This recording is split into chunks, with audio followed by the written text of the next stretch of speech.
साथियों इस वीडियो में हम लोग देखेंगे एसएससी जीडी एग्जाम के लिए कुछ ऐसे हिंदी के सवाल साथियों।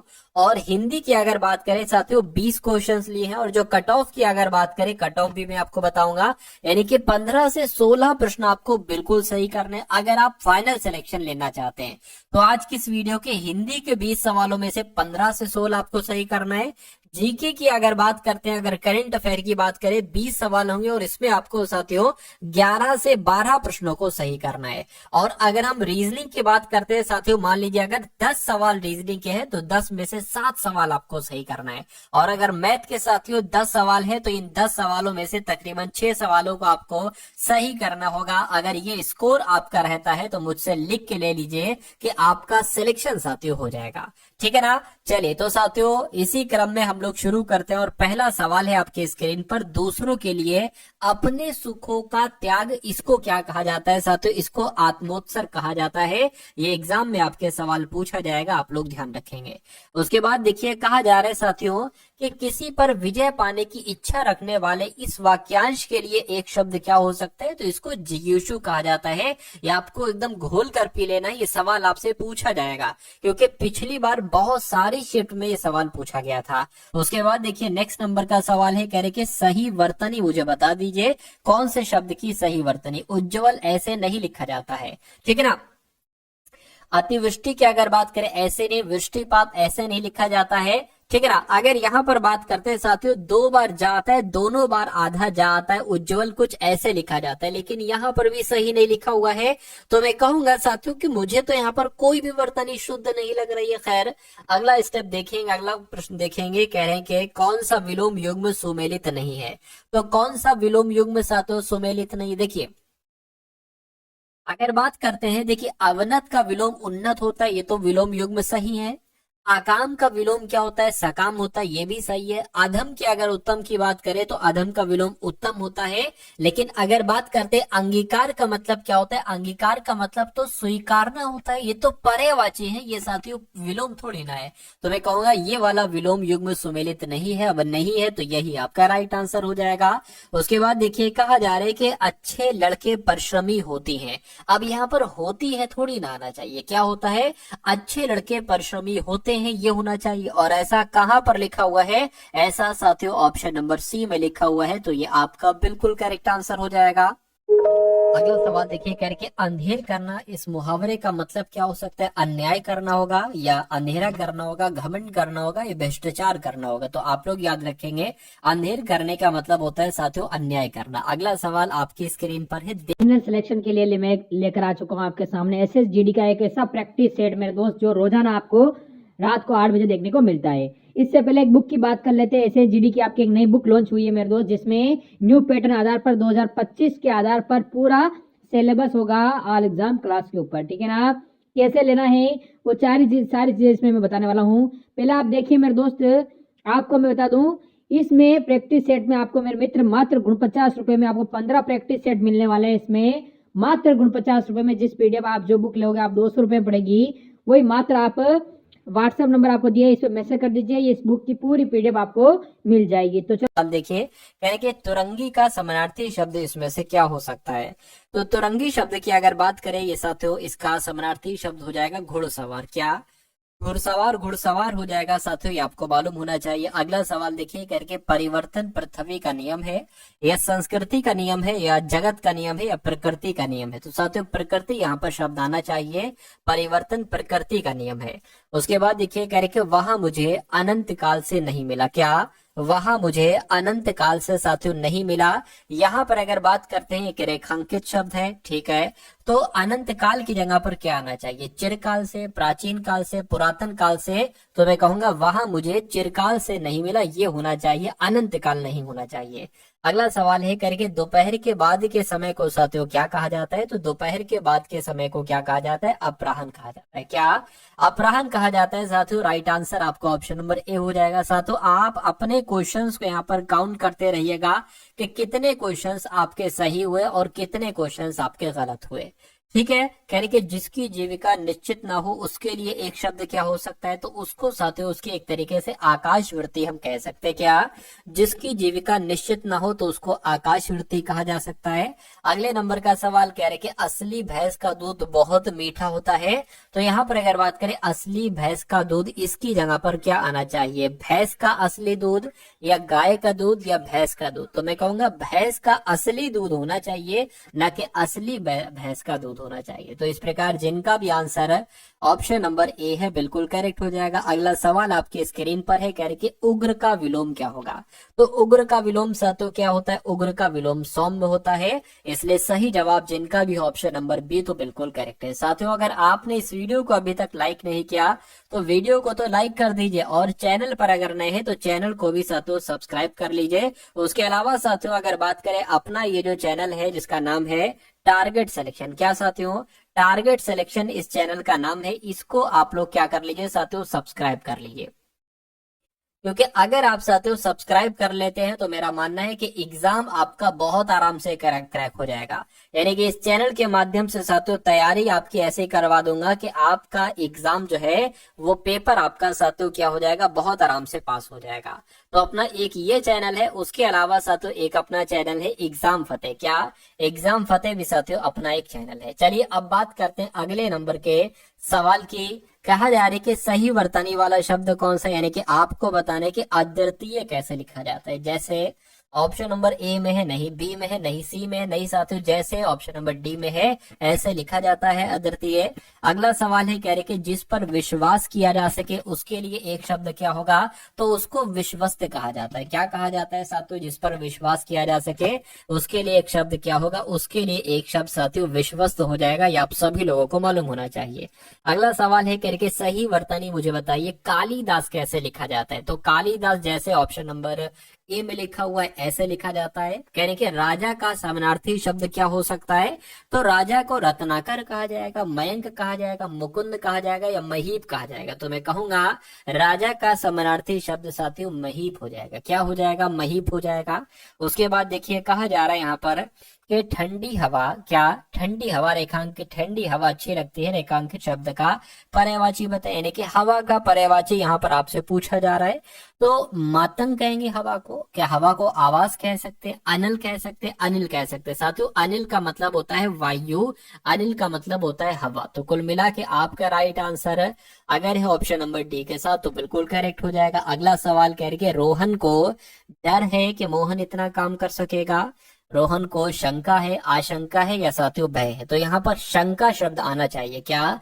कि रोहन को शंका है कि मोहन इतना काम कर सकेगा। तो इस प्रकार राइट आंसर आपका ऑप्शन नंबर बी हो जाएगा। और अब उसके बाद देखेंगे नेक्स्ट नंबर के सवाल है। तो अब यहाँ पर साथियों आपके सामने जीके के क्वेश्चंस होंगे, जीएस के क्वेश्चंस होंगे और करंट अफेयर के क्वेश्चंस होंगे। इन 20 सवालों में से 11 से 12 प्रश्न कोशिश करिएगा कि आपके साथियों सही हो जाए। चलिए तो कहा जा रहा है कि कोई वस्तु अपने विराम अवस्था या गतिमान अवस्था में होने वाले परिवर्तन का विरोध करती है, उनकी ये स्वाभाविक प्रवृत्ति को क्या कहा जाता है? जड़त्व कहा जाता है। जैसे कि कोई चीज अगर चल रही है तो वो चलती रहेगी जड़त्व की वजह से, कोई चीज रुकी हुई है विराम अवस्था में तो वो रुकी रहेगी, क्यों? उसका जड़त्व जो उस पर लगा हुआ है। तो कुल मिला के राइट आंसर आपका ऑप्शन नंबर ए हो जाएगा। अगला देखिए, कह रहे कि लोदी वंश की नींव निम्नलिखित में से किसके द्वारा रखी गई थी? तो बहलोल लोदी के द्वारा रखी गई थी। लोदी वंश की नींव बहलोल लोदी के द्वारा रखी गई थी। अगला सवाल देखिए, कहा जा रहा है साथियों आपसे कि राज्यसभा से संबंधित संवैधानिक प्रावधानों के संदर्भ में निम्नलिखित में से कौन सा कथन सही है? तो भारत के प्रधानमंत्री राज्यसभा के पदेन अध्यक्ष होते नहीं साथियों, भारत के उपराष्ट्रपति राज्यसभा के पदेन अध्यक्ष होते, ये बात तो बिल्कुल सही है। भारत के राष्ट्रपति राज्यसभा के पदेन अध्यक्ष होते नहीं, और महान्यायवादी भी राज्यसभा के पदेन अध्यक्ष नहीं होते हैं। यानी कि मैं कह सकता हूं कि साथियों भारत के उपराष्ट्रपति जो होते हैं ये राज्यसभा के पदेन अध्यक्ष होते हैं। उसके बाद देखिए अगला सवाल है कि निम्नलिखित में से किस रासायनिक तत्व का परमाणु क्रमांक 10 होता है? तो अगर बात करते हैं साथियों यहाँ पर किसकी बात करें, नियोन की अगर बात करें कि नियोन का नियोन एक ऐसा रासायनिक तत्व है जिसका परमाणु क्रमांक 10 होता है। मैं कहूंगा बिल्कुल नियोन का परमाणु क्रमांक 10 ही होता है। अगला सवाल आपके स्क्रीन पर देखिए और बताइए सही जवाब क्या होगा। साथियों यहाँ पर अगर बात करें, जो भी आपकी एग्जाम डेट है 4 फरवरी, तो उस एग्जाम में जिन जिन का एग्जाम है या उसके बाद जिनका एग्जाम है, जैसा पेपर 4 फरवरी से आएगा उसका साथियों एनालिसिस होगा, यानी कि किस टाइप के क्वेश्चंस पूछे को वो सभी सारी चीजें मैं आपको बताऊंगा। लेकिन अभी जो मेरे हिसाब से साथियों जो आपके पेपर में पूछा जा सकता है, यानी कि जैसे आपके हिंदी के सवाल पूछे जा सकते हैं, जैसे जीके के, जैसे रीजनिंग के, मैथ के, उन सभी क्वेश्चंस को साथियों मैं आपको डेली करवा रहा हूँ। और मेरा मानना है कि जब आप डेली हिंदी की, जीके की, रीजनिंग की, मैथ के इंपॉर्टेंट क्वेश्चंस की प्रैक्टिस करोगे तो पेपर आपका साथियों यहीं से आएगा। कुल मिला के अगर आप साथियों अपने एग्जाम तक, जब भी आपकी शिफ्ट है 4 को, 5 को, 6 को, जब भी है, तब तक अगर आप अपने एग्जाम के लिए साथियों टारगेट सिलेक्शन को, जो भी साथियों क्लासेस यहाँ से दी जाती है, सभी क्लासेस को अगर अच्छे तरीके से देखते हो तो मेरा मानना है पेपर यहाँ से बाहर आपका आ नहीं सकता। ठीक है, क्योंकि मैं सारा कुछ आपको करवा दूंगा, और जब सारा कुछ आपको करवा दूंगा तो फिर क्या साथियों एग्जामिनर की क्या औकात है कि वो कहाँ से क्वेश्चंस लेगा। ठीक है, चलिए तो बस साथियों आप लोग पढ़ते जाइए। मैथ और रीजनिंग पर आपको बहुत अच्छे से फोकस करना है। यानी कि संविधान का जो 100वां संविधान संशोधन अधिनियम 2015 था, इसके द्वारा भारत और इसके किस पड़ोसी देश की सीमा को संशोधित किया गया था। तो किसकी किसकी बात चल रही है? भारत और बांग्लादेश की बात चल रही है। यानी कि आंसर आपका जो जाना चाहिए वो ऑप्शन नंबर सी के साथ जाएगा। अगला देखिए, अगला सवाल देखिए साथियों, कहने के जो विंचुडो नृत्य है ना, इसका संबंध किस राज्य से है? तो विंचुडो नृत्य की अगर बात करते हैं साथियों, इसका संबंध किस राज्य से है? तो मैं कहूंगा गुजरात में किया जाता है। कौन सा नृत्य? विंचुडो नृत्य गुजरात का नृत्य है। अगला सवाल देखिए, कह रही कि 1925 में घटित हुआ निम्नलिखित में से कौन सा संबंधित है? यानी कि 1925 में घटित हुआ निम्नलिखित में से कौन सा, ठीक है, मतलब कौन सा, क्या कौन सा, यहाँ पर तो अधूरा सवाल लिखा हुआ है, अधूरा सवाल लिखा हुआ है। तो मैं कहूंगा एक तरीके से अगर हम बात करते हैं जो 1925 में क्या घटित हुआ था, जो काकोरी षड्यंत्र है ना, ये साथियों 1925 में ही हुआ था। तो मैं कहूंगा ठीक है, ये एक तरीके से डकैती साथियों है, डकैती से संबंधित है कुल मिला के। चलिए खैर, अगले नंबर का सवाल देखिए, कह रहे ओलंपिक चार्टर के मौलिक सिद्धांत किसके द्वारा लिखित दस्तावेज पर आधारित है? तो साथियों ये पियर डी कॉबार्टिन की अगर बात करें, इनके द्वारा लिखित दस्तावेज पर आधारित है क्या? ओलंपिक चार्टर के मौलिक सिद्धांत। तो आपका राइट आंसर आप लोग याद रखेंगे, आंसर आपका ऑप्शन नंबर ए हो जाएगा। अब उसके बाद देखिए, कह रहे अमेरिका की पहली महिला उपराष्ट्रपति कमला हैरिस, इनका मूल परिवार भारत के किस राज्य से संबंधित है? तो साथियों कहां से संबंधित है इनका संबंध तमिलनाडु से। कहां से है? तमिलनाडु से है। राइट आंसर आपका ऑप्शन नंबर बी हो जाएगा। उसके बाद देखिए, कह रहे कौन सा कथन साथियों सत्य है, मुझे बताइए। तो यहाँ पर अगर बात करते हैं साथियों के स्पष्ट कांच से बनी एक खाली बोतल एक पारभासी वस्तु का उदाहरण है? नहीं। एक फ्राइंग पैन एक अपारदर्शी वस्तु का उदाहरण? बिल्कुल साथियों, जो आपका फ्राइंग पैन होता है ये अपारदर्शी वस्तु ही तो होता है। सूर्य प्रकाशित वस्तु का उदाहरण है। यह लकड़ी का बॉक्स एक चमकदार वस्तु का उदाहरण है। मैं कहूंगा राइट आंसर आपका जो जाएगा बी जाएगा, क्योंकि इसमें से कौन सा कथन सही है? ऑप्शन नंबर बी वाला कथन सही है। उसके बाद देखिए, रचना दोआब निम्नलिखित में से किन दो नदियों के बीच है? तो रचना दोआब की अगर बात करते हैं, ये रावी और चिनाब के बीच है। कहां पर साथियों? रावी और चिनाब के बीच है। उसके बाद देखिए, वसंत विषुव यानी कि स्प्रिंग इक्विनॉक्स के अगले दिन यानी 22 मार्च से भारतीय राष्ट्रीय कैलेंडर वर्ष का कौन सा पहला महीना शुरू होता है? तो कौन सा पहला महीना शुरू होता है ऐसा तो आपसे पूछा जा रहा है। तो चैत्र शुरू होता है क्या? चैत्र शुरू होता है। राइट आंसर आपका ऑप्शन नंबर सी हो जाएगा। अब उसके बाद देखिए, कह रहे कि हाल ही में भारतीय राष्ट्रीय अभिलेखागार ने किस देश को प्रवासी अभिलेखों का पहला विदेशी डिजिटलीकरण किया है? तो किसकी बात चल रही है साथियों? ओमान की बात चल रही है। ओमान आपका यहाँ पर बिल्कुल सही जवाब हो जाएगा। यानी कि भारतीय राष्ट्रीय अभिलेखागार ने ओमान देश में प्रवासी अभिलेखों का पहला विदेशी डिजिटलीकरण किया है? आंसर आपका सी हो जाएगा। भारत के प्राचीन इतिहास के संदर्भ में अशोक स्तंभ का संबंध निम्नलिखित में से किस स्थान से है? तो अगर बात करते हैं साथियों किस स्थान से है, सांची से है क्या? सांची से है, ये आप लोग ध्यान रखेंगे। अगला देखिए, अगले में कहा जा रहा है कि सुभाष चंद्र बोस सरकार की नजरबंदी से, क्या साथियों यहाँ पर अगर बात करें नजरबंदी होता है भाई, सरकार की नजरबंदी से किस वर्ष भाग निकले थे? तो 1941 में इन्होंने साथियों ये भाग निकले थे। ये आप लोग ध्यान रखेंगे। राइट आंसर आपका ऑप्शन नंबर सी हो जाता है। अगला देखिए, आपसे पूछा जा रहा है साथियों, दराधिकार एक प्रकार का अल्प अधिकार है जिसमें किसी बाजार पर 2 फर्मों का प्रभुत्व नियंत्रण होता है, या 3 फर्मों का, या 4 फर्मों का, या 5 फर्मों का। तो अगर ये सवाल आ जाए ना तो 2 फर्मों का प्रभुत्व साथियों नियंत्रण होता है। राइट आंसर आपका ए हो जाएगा। उसके बाद देखिए नेक्स्ट नंबर का सवाल है आपके स्क्रीन पर, करके जब सरकार करों को कम करती है और सरकारी व्यय को बढ़ाती है तो इस प्रकार की राजकोषीय नीति को क्या कहा जाता है? तो इस प्रकार की राजकोषीय नीति को विस्तारवादी राजकोषीय नीति कहा जाता है। क्या? विस्तारवादी राजकोषीय नीति कहा जाता है। अगले नंबर का सवाल है, कहने कि हाल ही में किस देश ने रूस के खिलाफ यूक्रेन की रक्षा क्षमताओं को मजबूत करने के लिए यूक्रेन को, क्या लिखा हुआ है साथियों, यूक्रेन को 2 ASC-890 विमानों को दान करने की घोषणा की है? तो क्या आपका राइट आंसर होगा? स्वीडन आपका राइट आंसर हो जाएगा। ये विमान के नाम है साथियों, ठीक है ना। तो कुल मिला के आंसर आपका ऑप्शन नंबर ए है। अगला देखिए, कह रहे देश की प्राचीन झीलों में से एक है लेंडिया तालाब, ये किस भारतीय शहर में स्थित है? तो ये साथियों भोपाल में स्थित है। कहाँ पर? जो लेंडिया तालाब है ये कहाँ पर स्थित है? ये साथियों भोपाल में स्थित है। अगला सवाल आपकी स्क्रीन पर, कह रहे 2011 की जनगणना के अनुसार भारत का सबसे कम जनसंख्या घनत्व वाला, क्या सबसे कम जनसंख्या वाला राज्य आपसे पूछा जा रहा है। तो सबसे कम जनसंख्या किस राज्य की थी साथियों? सिक्किम की थी। किसकी थी? सिक्किम की थी। राइट आंसर आपका ऑप्शन नंबर बी हो जाएगा। फाइनल सिलेक्शन के लिए मैं लेकर आ चुका हूँ आपके सामने एसएसजीडी का एक ऐसा प्रैक्टिस सेट मेरे दोस्त जो रोजाना आपको रात को 8 बजे देखने को मिलता है। इससे पहले एक बुक की बात कर लेते हैं। एसएसजीडी की आपकी एक नई बुक लॉन्च हुई है मेरे दोस्त, जिसमें न्यू पैटर्न आधार पर 2025 के आधार पर पूरा सिलेबस होगा ऑल एग्जाम क्लास के ऊपर, ठीक है ना।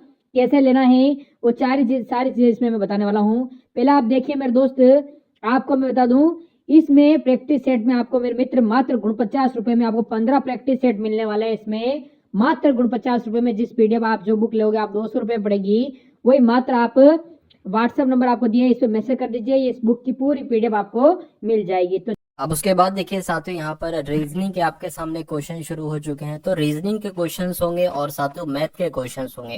पहला सवाल साथियों नंबर सीरीज का है, कहने के 2 है, 4 है, उसके बाद 16 आ गया है, उसके बाद 256 आ गया है, और फिर आपसे पूछा जा रहा है कि अगला नंबर साथियों यहाँ पर क्या हो सकता है, ये बात आपको यहाँ पर बताना है। चलिए तो देखिए 2 से 4 हुआ है, यहाँ पर कैसे क्या हुआ, और फिर 4 से 16 हुआ है। तो अगर 2 की गुणा 2 से करा दे तो 4 हो जाएगा, 4 की गुणा 4 से करा दे तो 16 हो जाएगा, 16 की गुणा 16 से करा दे तो 256 हो जाएगा। तो 256 की गुणा क्या 256 से होगी साथियों, यानी कि 256 की गुणा 256 से करा लीजिए तो आंसर आपका आपके सामने साथियों आ जाएगा। 256 की गुणा साथियों 256 से हमको यहाँ पर कराना होगी। तो 256 की गुणा 256 से करा लेते हैं। 6 चंग 36 हो जाएगा, 6 पंजे 30 और 3 33 हो जाएगा, ठीक है। 6 दूना 12 और यहाँ पर 15 आ जाएगा। अब देखिए 5 छंग 30, 30 का 0 आ गया, 5 पंजे 25 और 28 हो गया, ठीक है। 5 दूना 10 और यहाँ पर साथियों 12 आ गया। अब 2 बार कट यहाँ पर आ जाएगा, 2 छंग 12, 2 आ गया यहाँ पर, ठीक है। 2 पंजे 10, 11 आ गया यहाँ पर, 2 दूना 4, यहाँ पर साथियों 5 आ जाएगा। अब 6 आ जाएगा, 3 आ जाएगा, 8 2 10 और 1 15 आ जाएगा, ठीक है। और यहाँ पर साथियों कितना आ जाएगा, 4 5 आ जाएगा और यहाँ पर 6 आ जाएगा, यानी कि 65 536 कहाँ पर लिखा हुआ है, 65 536 ऑप्शन नंबर डी में लिखा हुआ है। तो जिनका भी आंसर यहाँ पर ऑप्शन नंबर डी के साथ है मैं कहूंगा बिल्कुल करेक्ट हो जाएगा। अब उसके बाद देखिए अगले नंबर का साथियों सवाल आपके स्क्रीन पर, कह रहे हैं कि HSI है, उसके बाद OLO है, उसके बाद VEU है, उसके बाद CXA है, उसके बाद आपको बताना है कौन से 3 लेटर यहाँ पर आ सकते हैं। तो आप साथियों ये देखिए कि H से यहाँ पर क्या O हुआ है, O से यहाँ पर V हुआ है, V से यहाँ पर C हुआ है। तो H होता है 8 पर, O होता है अगर बात करें साथियों 15 पर होता है, V होता है 22 पर और C होता है 3 पर। 8 में अगर हम +7 करेंगे तो ये 15 आएगा, ठीक है। 15 में अगर हम साथियों +7 करेंगे तो 22 आएगा, और 22 से 26 तक कितना हो जाएगा साथियों 4, और ये 3 7 हो जाएगा। यानी कि 3 में भी साथियों अब हमें 7 प्लस करना पड़ेगा, तो 3 में 7 प्लस करते हैं 10 आ जाता है, 10 पर आता है जे। अब देखिए या तो ये आंसर हो सकता है जे यहाँ पर है, या तो ये आंसर हो सकता है जे यहाँ पर है। अब इसको देखिए, एस होता है साथियों 19 पर, किस पर 19 पर, और एल होता है 12 पर। कितना माइनस किया गया है, 7 माइनस किया गया है। एल 12 से ई हो गया है साथियों, फिर 7 माइनस किया गया है, और ई से एक्स हुआ है तो फिर साथियों 7 माइनस किया है। अब एक्स में एक्स होता है साथियों 24 पर, इसमें से अगर 7 माइनस करेंगे तो ये कितना हो जाएगा 7, और ये यानी कि 17 हो जाएगा। तो 17 पर आता है साथियों क्यू, तो जे क्यू कहां पर लिखा हुआ है, जे क्यू ऑप्शन नंबर ए में लिखा हुआ है। तो ये क्या होगा, ये आपका बिल्कुल करेक्ट आंसर हो जाएगा, ऑप्शन नंबर ए। अब उसके बाद देखिए अगले नंबर का सवाल आपके स्क्रीन पर है। इस सवाल में कहा जा रहा है कि एक साबुन का मूल्य 7 रुपए है और एक कलम का मूल्य 5 रुपए है। राजेश 38 रुपए में ये दोनों चीजें खरीदता है, यानी कि 38 रुपए उसके पास है, ऐसे समझ लीजिए। तो इसमें वो साबुन भी खरीद लेता है, कुछ साबुन खरीद लेता है, और इसमें कुछ कलम खरीद लेता है, ठीक है, जो कि 5 रुपए की। तो कह रहे हैं कि उसने कितने साबुन खरीदे। इस क्वेश्चन को साथियों अगर हम ऑप्शन की मदद से करें, यानी कि उसने कितने साबुन खरीदे। अगर मान लेते उसने साबुन 4 खरीदे, 4 साबुन खरीदे, और एक साबुन का मूल्य है साथियों 7, यानी कि कितने रुपए के ये साबुन बने होंगे, 7 चौक 28, 28 रुपए के तो उसने साबुन खरीदे। टोटल उसके पास थे 38 रुपए, यानी कि अब उसके पास बचे हैं 10 रुपए। तो 10 रुपए में वो क्या कर लेगा, कलम खरीद लेगा, यानी कि 2 कलम उसके पास हो जाएंगे। तो 2 कलम उसके पास हो गई हैं 38 रुपए में, और कितनी 7 उसके पास नहीं 7 नहीं, साबुन का मूल्य 7 रुपए है ना, तो 4 उसके पास साबुन भी हो गए, ठीक है, 4 साबुन भी साथियों उसके पास हो गए। तो कुल मिला के ये तो हमें सही लग रहा है। अब अच्छा इसको एक बार चेक करते हैं। मान लीजिए उसने, ठीक है, कितने साबुन खरीदे, 5 साबुन खरीदे, और एक साबुन का मूल्य है 7 रुपए। तो 7 पंजे कितना हो जाएगा, 35 हो जाएगा। तो इसमें और 38 रुपए उसके पास थे, तो इसमें तो वो साथियों कुछ कलम खरीद ही नहीं पाएगा, तो ये आंसर नहीं हो सकता। ऐसे इसे चेक करोगे, ये भी नहीं होगा, ये भी नहीं होगा। यानी कि पहला वाला हमें चेक किया था, पहला वाला ही हमारा बिल्कुल सही बैठ गया। तो यही हमारा और आपका बिल्कुल करेक्ट आंसर हो जाएगा। अब इस सवाल को देखिए, ऐसा सवाल साथियों बहुत आता है, और अक्सर बच्चे एग्जाम की अगर बात करें, एग्जाम में साथियों बहुत कंफ्यूज हो जाते हैं इस सवाल को देखकर, और सही नहीं कर पाते, ठीक है। तो इस सवाल को साथियों कैसे करेंगे ये आप लोग यहाँ पर एक बार देख लीजिए। चलिए, तो कहा जा रहा है साथियों यहाँ पर कि द लाइट हाउस का कोड है जू ची पिन।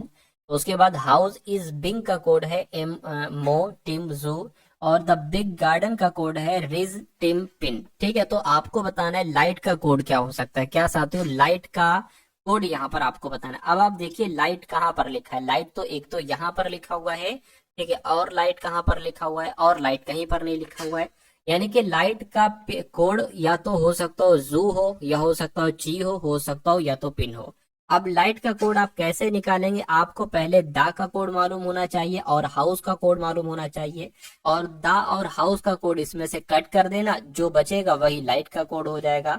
यानी कि अभी आपको दा का कोड और साथियों हाउस का कोड निकालना है। तो दा देखिए कहाँ पर है, दा देखिए कहाँ पर है, दा इसमें है, नहीं है, ठीक है, दा इसमें है, इसमें आपको दा मिल जाएगा। यानी कि इसमें से और इसमें से क्या सेम आपको लग रहा है, जू नहीं, टी नहीं, पिन, पिन सेम लग रहा है, तो दा का कोड क्या हो जाएगा, पिन हो जाएगा। यानी कि अब पिन हमारा आंसर नहीं हो सकता, पिन लाइट का कोड नहीं हो सकता। क्यों, क्योंकि ये दा का कोड है।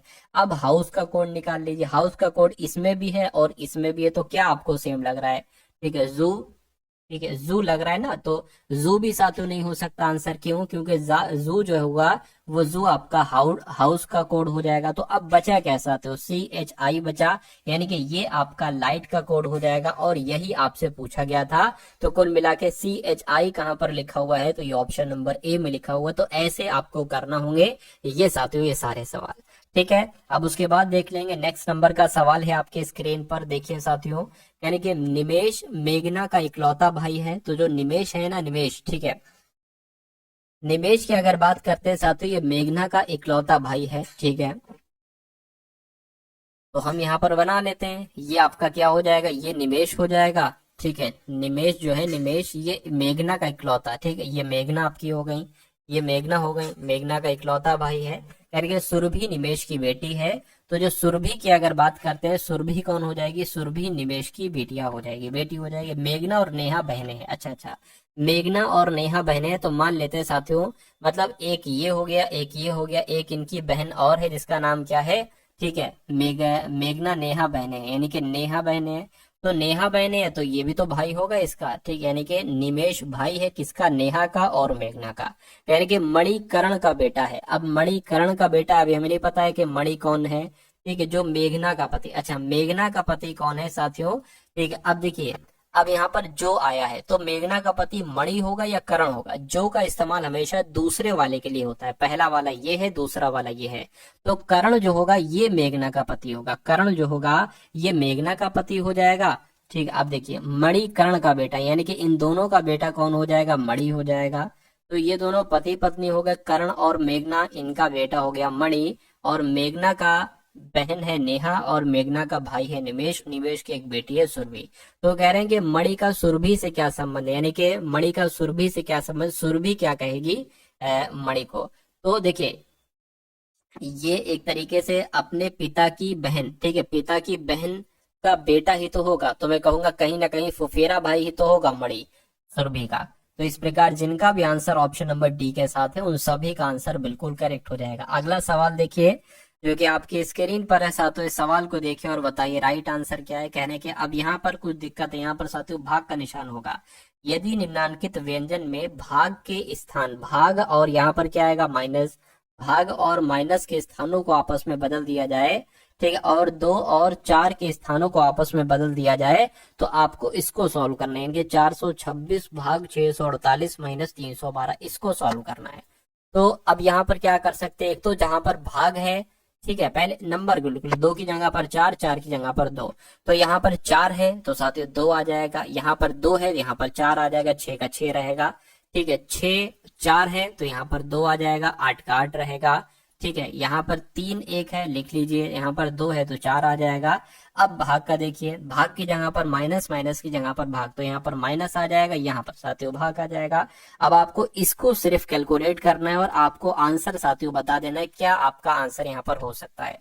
चलिए अब देखिए 328 भाग 314, तो 314 का डबल होता है, देखिए 300 300 600 और 14 दूना 28, तो मैं कहूंगा यहाँ पर से 2 आ जाएगा, तो 246 में से साथियों 2 घटेगा तो 244 हो जाएगा। क्या 244 ऑप्शन में है, बिल्कुल ऑप्शन में है, ऑप्शन नंबर सी वाले में, तो यही आपका बिल्कुल करेक्ट आंसर हो जाएगा। अब उसके बाद देखिए कह रहे हैं साथियों CGRT को DJWA लिखा जा सकता है, तो XUKM को क्या लिखा जा सकता है यहाँ पर, ये आपको साथियों बताना है।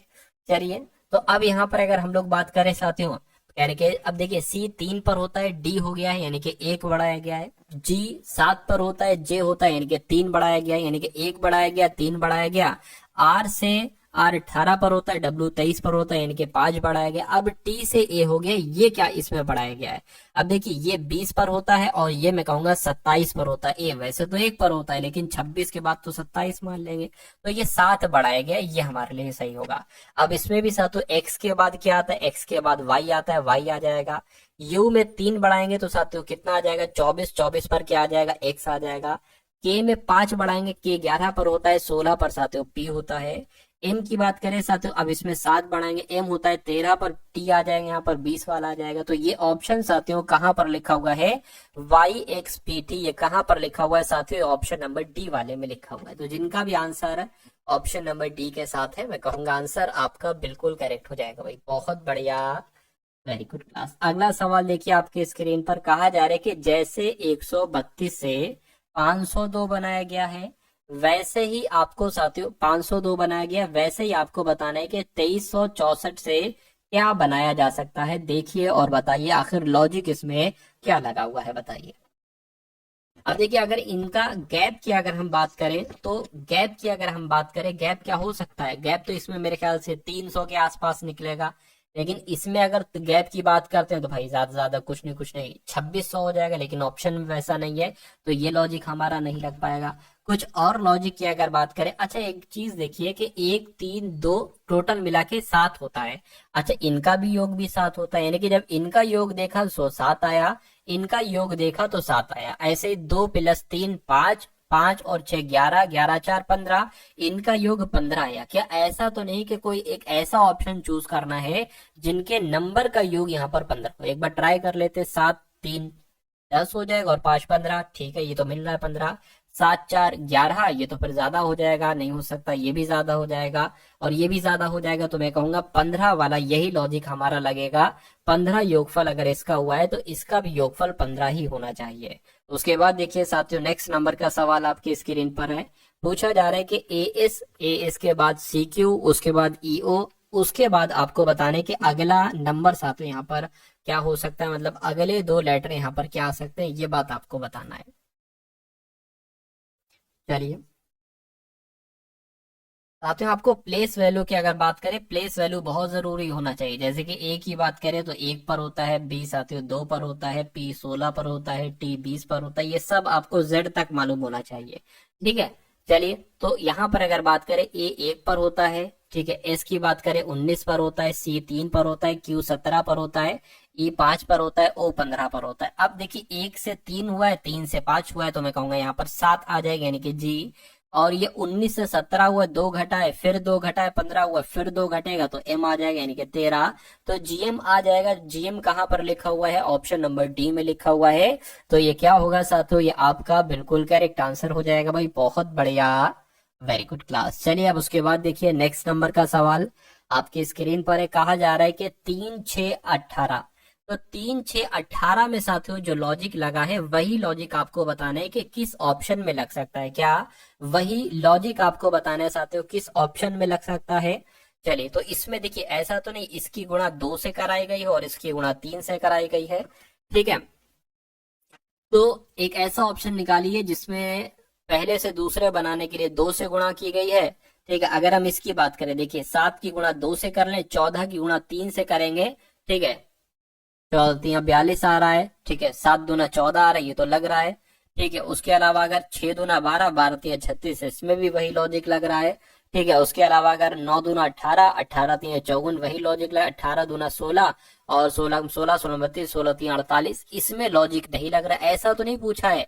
अच्छा ये नहीं शब्द आ गया यहाँ पर, यानी कि त्रिक की संख्याओं के बीच वही संबंध नहीं है जो संबंध निम्न त्रिक की संख्याओं के बीच है। यानी कि इसमें ये पूछा गया था कि जो यहाँ पर लॉजिक लगा है वो किस में नहीं लगा है, तो वो लॉजिक इसमें लगा है, इसमें लगा है, इसमें लगा है, लेकिन इसमें नहीं लगा है। तो इसमें नहीं लगा है तो यही आपका राइट आंसर हो जाएगा। अगला सवाल देखिए आपकी स्क्रीन पर है साथियों, इस सवाल को देखिए और बताइए राइट आंसर आपका क्या होगा। अब इस सवाल की अगर बात करें, कह रहे कि ए प्लस बी का अर्थ क्या है? ए बी की पुत्री है। ए गुणा बी का अर्थ क्या है? ए बी की बहन है। और ए बराबर बी का मतलब क्या है कि ए बी की पत्नी है। तो आपको एक व्यंजक दिया जा रहा है कि सी गुणा जी गुणा यू प्लस एम बराबर आर, इसमें जी आर का क्या संबंध हो, यानी कि आर क्या कहेगा साथियों जी को। तो कुल मिला के आपको सबसे पहले इसको सॉल्व करना होगा, फिर मालूम पड़ेगा कि भाई आर क्या कहेगा जी को। तो सबसे पहले लिखा हुआ है सी गुणा जी, तो आप इसमें देखिए ए गुणा बी कहां पर लिखा हुआ है, क्योंकि सी को हम मानेंगे ए और जी को हम मानेंगे बी। तो ए गुणा बी का मतलब है कि ए बी की बहन है, यानी कि सी जो है ना सी, ठीक है, ए बी की बहन है, यानी कि सी जी की बहन है। तो इतनी बात आपको मालूम पड़ गई कि सी जी की बहन है, तो साथियों ये क्या हो गई? सी जो है ना ये जी की बहन हो गई, ठीक है। सी जी की बहन है तो यानी कि फीमेल है, इसलिए हमने माइनस लगा दिया। उसके बाद कह रहे हैं कि जी गुणा यू। अब जी गुणा यू का मतलब क्या होगा साथियों? जी गुणा यू वही वाला आ जाएगा, ए बी की बहन है, यानी कि साथियों जी यू की बहन है। जी जो है ना जी ये भी बहन है। बहन किसकी है साथियों? ये यू की बहन है, ये बात भी क्लियर हो गई। उसके बाद कह रहे हैं कि यू प्लस एम, तो ढूंढिए ए प्लस बी का कहां पर जाएगा। तो ए प्लस बी का अर्थ हो जाएगा ए बी की पुत्री है, ठीक है। ए बी की पुत्री है यानी कि यू एम की पुत्री है। क्या साथियों? यू एम की पुत्री, यानी कि यू जो है ये एम की पुत्री हो जाएगी, ये एम की पुत्री हो जाएगी, ये भी फीमेल हो जाएगी, ठीक है। उसके बाद लिखा हुआ है कि m बराबर r, m बराबर r की अगर हम बात करते हैं तो बराबर वाला ढूंढना पड़ेगा, कहाँ गया है, ये है। a बराबर b का मतलब हो जाएगा a b की पत्नी है, यानी कि m r की पत्नी है। तो m जो है ना ये साथियों r की पत्नी हो जाएगी, r की पत्नी हो जाएगी, यानी कि ये भी फीमेल है। तो मैं कहूंगा ये हस्बैंड वाइफ है, ये तीनों उनके बच्चे हैं, ये तीनों पुत्रियां हैं। तो कहने की r, ठीक है, आर क्या कहेगा जी को, आर किधर गया, आर क्या कहेगा जी को, आर क्या कहेगा जी को, भाई पुत्री ही तो कहेगा, ये तीनों पुत्री है, ठीक है, आर की और एम की भी तीनों पुत्रियां हैं। तो पुत्री आपका यहाँ पर बिल्कुल सही जवाब हो जाएगा। और जिनका भी आंसर मेरे बताने से पहले आंसर था उन सभी का आंसर बिल्कुल करेक्ट है। बस उसके बाद देखिए अगले नंबर का सातों सवाल है आपकी स्क्रीन पर, देखिए और बताइए फटाफट आपका राइट आंसर क्या हो सकता है। कहा जा रहा है कि 6 दोस्त हैं, RSTUV W एक सीधी पंक्ति में बैठे हैं। तो एक सीधी पंक्ति में बैठे हैं कितने लोग, 6 लोग, 1 2 3 4 5 और 1 6। यानी कि टी बाएं से तीसरे, अच्छा टी बाएं से तीसरे और दाएं से चौथे स्थान पर है, ठीक है, 1 2 3 और 1 2 3 4, यानी कि कहीं यहाँ पर हो सकता है टी, हो सकता है क्या होगा। उसके बाद क्या, यानी कि टी और एस के बीच में यू है, ठीक है, ठीक है, और एस यू के बाई और बगल में है, एस यू के बाई और बगल में है, आर टी डब्ल्यू, आर जो है ना ये टी और डब्ल्यू के बीच में है। तो सबसे पहले इस लाइन को आप सॉल्व कीजिए करके, टी और एस के बीच में, इसको देखिए, यानी कि एस यू के बाई और बगल में। तो हम एस को कहां पर बनाए, मान लीजिए अगर हम एस को यहां पर बना लें तो कहने कि यू के बाई और बगल में, तो यू कहां पर बनेगा, यू साथियों यहां पर बनेगा। तो यू के बाई और बगल में कौन हो गया, एस हो गया। उसके बाद कह रहे हैं कि टी और एस के बीच में वी है, तो टी और एस, एस ये हो गया, टी यहां पर बनाना पड़ेगा, टी और एस के बीच में कौन है, वी है, तो वी साथियों यहां पर आ जाएगा। अब इस वाली लाइन को देख लीजिए, कह रहे टी और डब्ल्यू के बीच में आर है, तो टी और डब्ल्यू इधर तो होगा नहीं, तो डब्ल्यू इधर बनेगा, टी और डब्ल्यू के बीच में कौन है, आर है। अब हमने एक यहाँ पर बढ़ाया ना, एक इसको आप कट कर दो। अब एक बात यहाँ पर कही जा रही थी वो देखिए सही है या नहीं, कह रहे टी बाएं से तीसरे पर है, तो टी जो है ना ये बाएं से तीसरे पर है, एक, ठीक है, 1 2 3 बिल्कुल तीसरे पर है। कह रहे हैं दाएं से चौथे पर है, 1 2 3 4 बिल्कुल चौथे पर है। तो जो चीजें कही गई थी वो तो चीजें हमने सारी कर ली। अब देखिए सवाल में क्या पूछा गया है, कह रहे कि दाईं ओर से किस स्थान पर बैठा है, कौन, ठीक है, वी की बात चल रही है, ठीक है, वी दाईं ओर से किस स्थान पर बैठा है, तो 1 2 3 तीसरे स्थान पर बैठे हैं। तो क्या होगा आपका आंसर, तीसरा स्थान ऑप्शन नंबर ए में है, और यही आपका साथियों बिल्कुल करेक्ट आंसर हो जाता है। भाई बहुत बढ़िया, वेरी गुड क्लास। चलिए अब उसके बाद देखते हैं नेक्स्ट नंबर का सवाल आपकी स्क्रीन पर है। इस सवाल को साथियों देखिए और बताइए राइट आंसर यहाँ पर आपका क्या हो सकता है। चलिए ये वाला सवाल था, यानी कि 5 है, 16 है, 28 है और 36 है, 71 90 234। अगला नंबर यहाँ पर साथियों क्या आ सकता है, ये बात आपको यहाँ पर बताना है। चलिए देखिए इसको हम यहाँ पर लिख लेते हैं कि 5 है, 16 है और 28 है और उसके बाद साथियों 36 है और 71 है और साथियों 90 है और 234 है और साथियों 342 है। तो उसके बाद आपको बताना है अगला नंबर यहाँ पर क्या हो सकता है, क्या नंबर यहाँ पर आ सकता है। तो हमें सबसे पहले ये देखना पड़ेगा कि 5 से 16 जो हुआ है इसमें कितना प्लस हुआ है, 11 प्लस हुआ है। 16 से 28 जो हुआ है 26 और 2 12, यानी कि 12 प्लस हुआ है। 28 से 36 हुआ है साथियों, यहाँ पर 8 प्लस हुआ है। और 36 से 71 अगर साथियों हम प्लस करें तो कितना हो जाएगा, अगर 11 मान ले, 11 में से 6 जाएगा, 5 बचेगा, ये साथियों 6 हो जाएगा। तो यहाँ पर 35 आ जाएगा, यानी कि 36 में 35 प्लस करोगे 71 आ जाएगा। 71 में साथियों 19 अगर प्लस करोगे तो 90 आ जाएगा।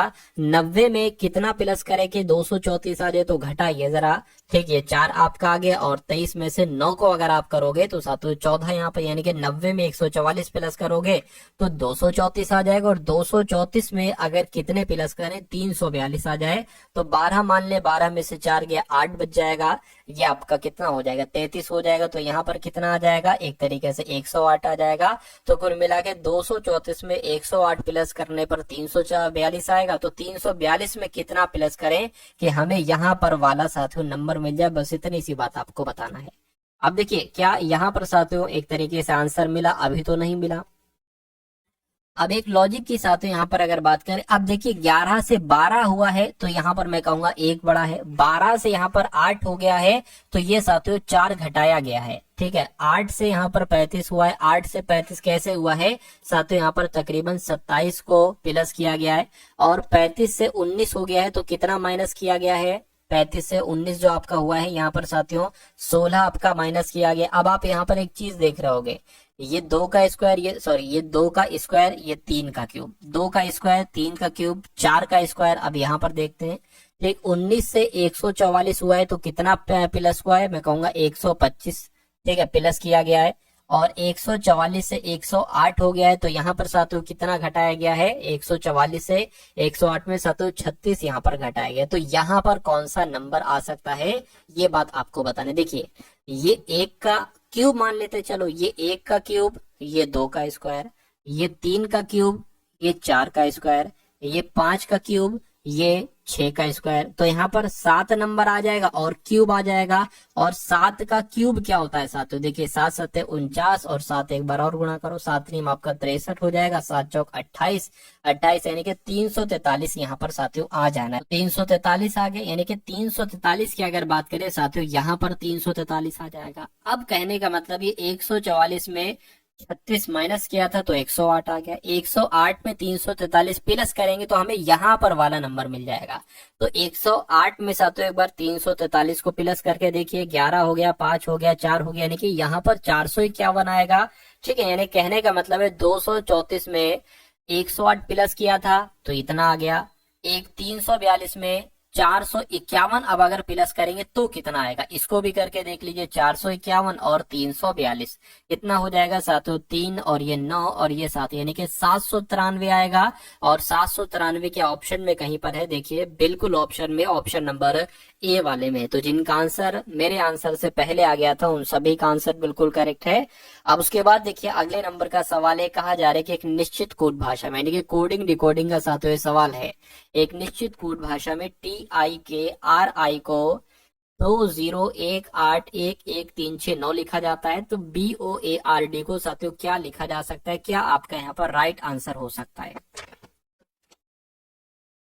चलिए अब देखिए यहाँ पर अगर बात करें, टी तो 20 पर आता है तो साफ साफ यहाँ पर 20 लिखा हुआ है। आई की बात करें, आई 9 पर आता है लेकिन यहाँ पर 18 लिखा हुआ है। ऐसा तो नहीं भाई डबल कर दिया गया है। चलिए देखते हैं, 11 के जो है ना वो 11 पर आता है और 11 ही लिखा हुआ है। आर 18 पर आता है, डबल कर दिया 36 लिखा है। आई 9 पर आता है, यानी कि डबल किसका किया गया, एक तो इसका डबल किया गया दूसरे वाले का, और एक इसका डबल किया गया, यानी कि इधर से दूसरे वाले का और इधर से दूसरे वाले का डबल किया गया है। तो 5 लेटर है टोटल, इसमें 5 लेटर, यानी कि इसका डबल किया जाएगा और इसका डबल किया जाएगा, ध्यान रखिए। बी 2 पर आता है 2 आ जाएगा। ओ 15 पर आता है तो 30 आ जाएगा। ए 1 पर आता है 1 आ जाएगा। आर 18 पर आता है तो 36 आ जाएगा। डी 4 पर आता है 4 आ जाएगा। अब आपको देखना है कि ऐसा कौन से ऑप्शन में है कि 2 30 13 64 ऐसा ऑप्शन नंबर ए वाले में है, तो ये क्या होगा, ये आपका बिल्कुल करेक्ट आंसर हो जाएगा। अब उसके बाद देखिए अगले नंबर के सवाल हैं। तो अब यहाँ पर अगर बात करें साथियों, मैथ के क्वेश्चंस आपके शुरू हो चुके हैं। कहा जा रहा है कि 120 मीटर और 180 मीटर, क्या साथियों ये मीटर है, एमएम नहीं है कुछ, ठीक है। 180 मीटर और 180 मीटर लंबी 2 रेलगाड़ियां हैं, ठीक है। 34 किलोमीटर प्रति घंटा और 32 किलोमीटर प्रति घंटा की समान चाल से एक दूसरे की ओर आ रही है, यानी कि 2 ट्रेन है, एक ये ट्रेन है और एक ये ट्रेन है। ये जो आ रही है इसकी लंबाई 120 मीटर है और इसकी लंबाई कितनी है, 180 मीटर है। ये ट्रेन जिस स्पीड से आ रही है वो ट्रेन है साथियों 34 किलोमीटर प्रति घंटा, और ये इस तरफ ट्रेन आ रही है। और ये ट्रेन जो है साथियों इसकी सॉरी ये 34 होगी, हाँ ये 34 है, ये 32 हो जाएगी। 32 किलोमीटर प्रति घंटा इसकी चाल है और ये इस तरफ आ रही है, यानी कि दोनों एक दूसरे की तरफ साथियों आ रही है, एक दूसरे की ओर आ रही है। दोनों रेलगाड़ियों के द्वारा एक दूसरे को पार करने में समय क्या होगा। आप सभी जानते हैं कि समय बराबर क्या होता है। समय कैसे निकालते हैं साथियों, दूरी बटे चाल के द्वारा निकालते हैं, दूरी बटे चाल। तो आपको यहाँ पर अगर देखिए, कभी भी अगर 2 ट्रेन है, दोनों एक दूसरे की तरफ आ रही हैं, तो दोनों की जो दूरी है, यानी कि जो ट्रेन की दूरी है, ठीक, यही इनको जोड़ दोगे यही आपकी दूरी हो जाएगी, और इन्हीं चालों को आपस में जोड़ दोगे यही आपकी साथियों चाल हो जाएगी। ये आप लोग कॉन्सेप्ट यहाँ पर याद रखेंगे। यानी कि तो अगर दूरी की बात करें, कुल दूरी कितनी हो जाएगी, कुल दूरी 120 और 118, सॉरी 120 और 180 कुल मिला के 300 मीटर की दूरी हो गई। और चाल की अगर बात करें तो 34 प्लस 32 कितना हो जाएगा साथियों, 32 32 64 और 2 66, यानी कि 66 किलोमीटर प्रति घंटा ये आपकी चाल हो गई। लेकिन दिक्कत ये है दूरी मीटर में है, चाल साथियों किलोमीटर प्रति घंटा में। तो देखिए आंसर किस में आ रहा है, आंसर सेकंड में आ रहा है ना, तो इसको भी मीटर प्रति सेकंड में बदल लो, यानी कि ये चाल मीटर प्रति सेकंड में आप बदल लो। तो अगर किसी भी किलोमीटर प्रति घंटा को चाल को मीटर प्रति सेकंड में बदलना होता है तो हमेशा 5/18 से साथियों इसको गुणा किया जाता है। तो इसको साथियों आप कैलकुलेट कर लो, 6×3 = 18, 6 कम 6 6 कम 6, ठीक है। तो 55/3 मीटर प्रति सेकंड ये आपकी क्या हो जाएगी, ये आपकी साथियों चाल यहाँ पर आ जाएगी। अब समय बराबर है तो समय बराबर समय आपको निकालना है ना, समय बराबर क्या होता है, दूरी बटे चाल होता है। दूरी निकाली है 300 मीटर, ठीक है 300 मीटर, और चाल निकाली है कितनी, 55/3। तो 55 इधर आ जाएगा, 3 नीचे लिखेंगे, इससे बढ़िया यहाँ पर आ जाएगा गुणा में।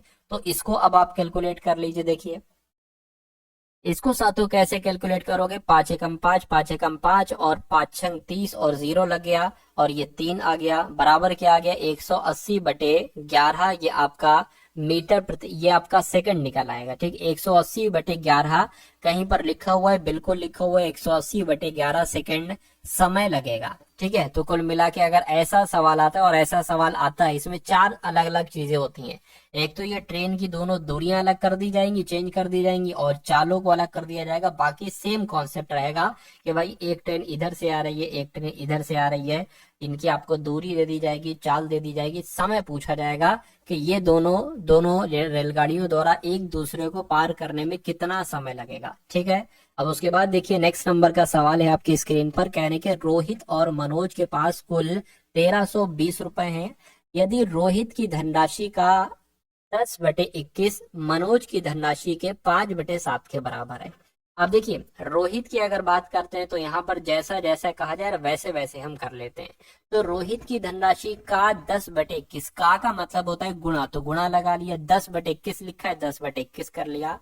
तो रोहित की धनराशि का 10/21 बराबर मनोज की धनराशि का, ये मनोज की धनराशि हो गई, ठीक। मनोज की धनराशि का मतलब गुणा हो जाएगा, 5/7 है तो 5/7 लिख लिया।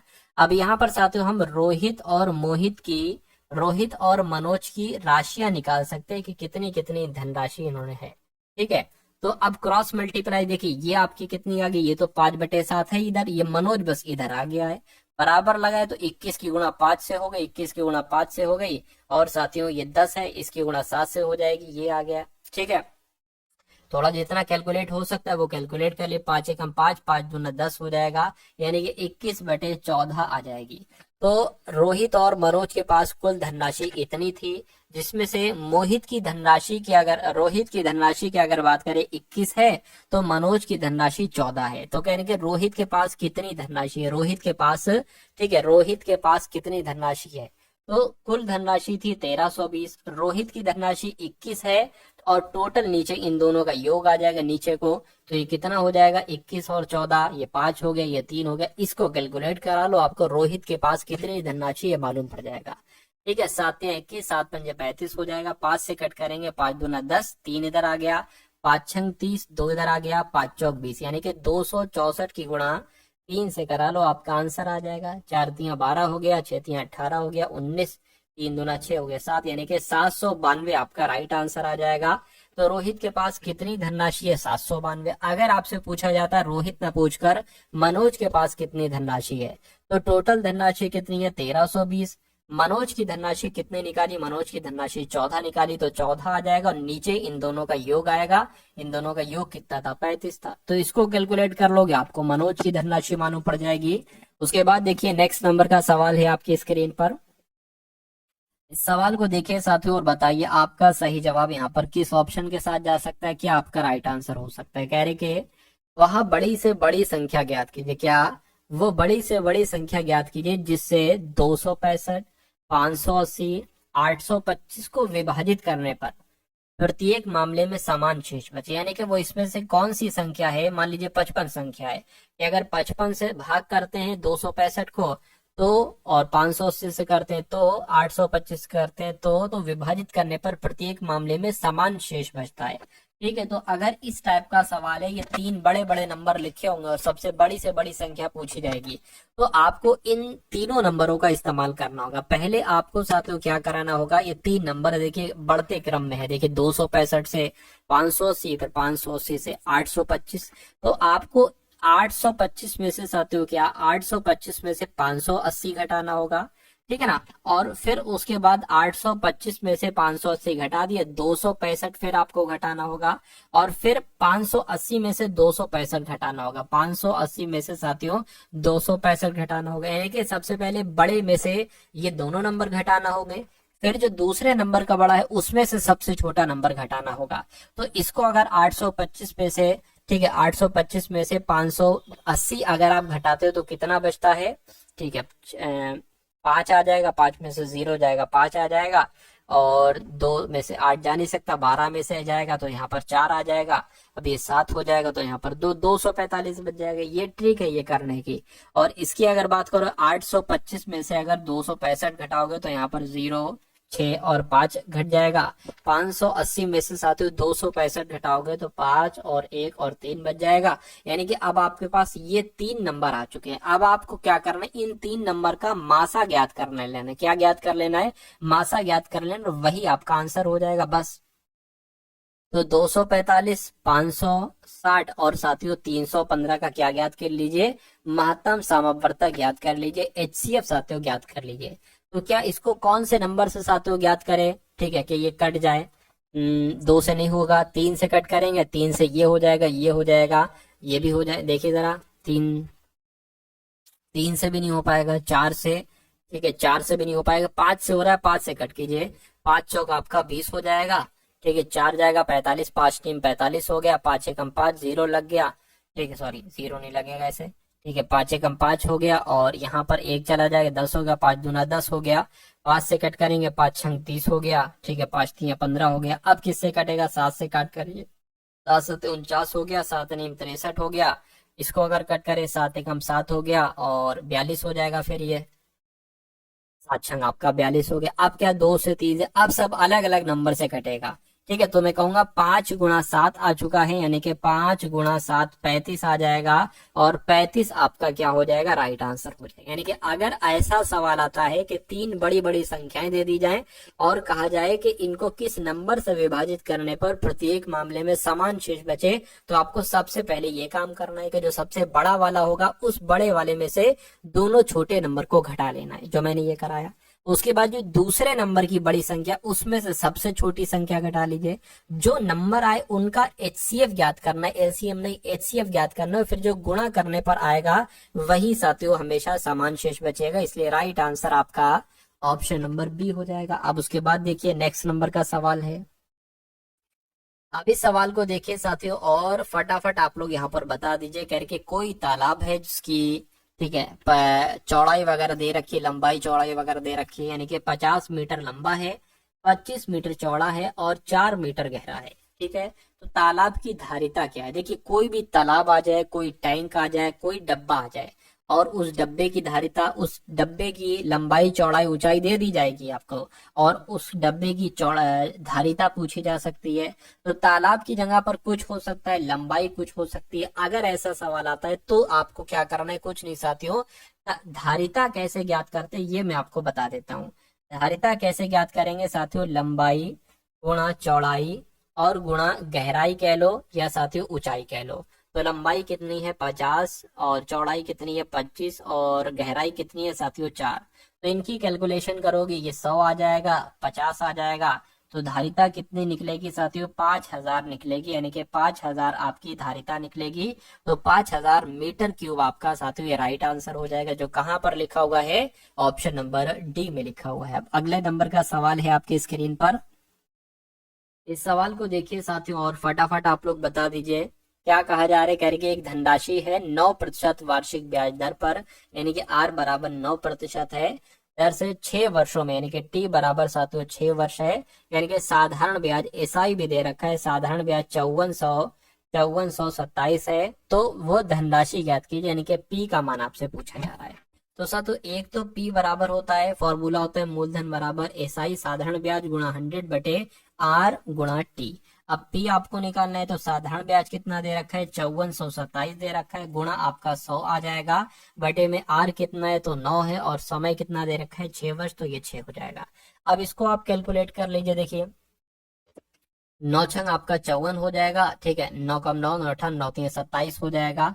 6 से अगर कट करें इसको क्या 6 से अभी नहीं कट होगा, ठीक है, तो ये P बराबर कितना आ जाएगा 603, और इसमें 100 से गुणा करेंगे तो ये आ जाएगा।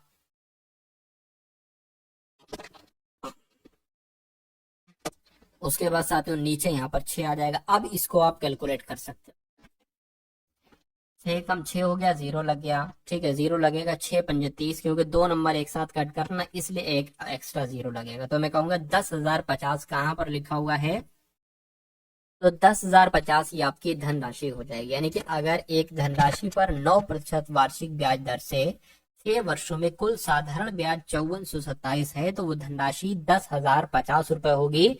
और ये आपका साथियों बिल्कुल करेक्ट आंसर हो जाता है भाई, बहुत बढ़िया, वेरी गुड क्लास। अब उसके बाद देखिए आज की इस वीडियो का अंतिम सवाल है, और इस क्वेश्चन को साथियों देखिए आप लोग और बता दीजिए कि आपका राइट आंसर यहाँ पर क्या होगा। कह रहे कि एक व्यक्ति है 18,000 रुपए में एक रेफ्रिजरेटर खरीदता है और 2 वर्षों के बाद और उसकी मरम्मत करवाता है, मरम्मत पर 2500 रुपए खर्च करता है, और उसके बाद इसको 12,300 रुपए में बेच देता है। तो देखिए जब 18 रुपए का उसने खरीदा और 2500 रुपए पर और इन्वेस्ट किए, तो मैं कहूंगा कितने हो जाएंगे, ठीक है। कुल मिला के अगर यहाँ पर हम बात करते हैं साथियों कितने हो जाएंगे, 18,000 हो गए, 18,000 ये हो गए, और 2500 इसमें साथियों और प्लस कर दो 005, और साथियों ये आपका 20,500 हो जाएंगे, ठीक है। अच्छा ये तो फिर तो हानि हो उसकी, और बहुत बुरी तरीके से हानि होगी, ठीक है। तो 20,500 रुपए में उसने खरीदा, एक तरीके उसको खरीद पड़े, लेकिन 12,000, ठीक है, 12,300 रुपए में उसने बेच दिया, तो कितने का नुकसान हुआ 002 और 8, यानी कि 8200 रुपए का उसको नुकसान हुआ। लेकिन यहाँ पर पूछा जा रहा है हानि को प्रतिशत में बदल कर बताइए, तो इसलिए 100 से गुणा करेंगे, और नीचे हमेशा क्या आता है क्रय मूल्य आता है। क्रय मूल्य ये 18,000 नहीं होगा, 18,000 प्लस 2500 होगा, यानी कि 20,500 ये आपका क्रय मूल्य हो जाएगा। 0 से 0 कैंसिल हो जाएगा। अब इसको आप कैलकुलेट कर लीजिए, 5 से कट करे तो 5 चौक 20, 5 एकम 5 और 5 एकम 5, 3 32 हो गया, 5 छंग 30, 5 चौक आपका 20, 0 आ गया। इसको अब आप साथियों कैसे कैलकुलेट करेंगे, क्या एक साथ ये कैलकुलेट हो जाएगा, ठीक है ना, इसको कैलकुलेट कर लो, ठीक है, तो बाकी आपका जो है वो साथियों आंसर यहाँ पर आ जाएगा। चलिए तो इसको भाग की फॉर्म में साथियों जैसे होता है वैसे कर लेते हैं, एक सेकेंड, ठीक है, 1640 आपका हो गया, ठीक है, और ये 41 आ गया। देखिए 41 की अगर बात करें, 41 चौक कितने हो जाए, 41 चौक 4 एकम 4 और 4 चौक 16, ये तो पूरा पूरा हो गया साथियों, 0 बचा 0 लगा लीजिए, यानी कि 40% का उसको लॉस होगा। राइट आंसर आपका ऑप्शन नंबर डी हो जाएगा। और जिनका भी आंसर ऑप्शन नंबर डी है, मैं कहूंगा आंसर आपका बिल्कुल करेक्ट हो जाता है भाई, बहुत बढ़िया।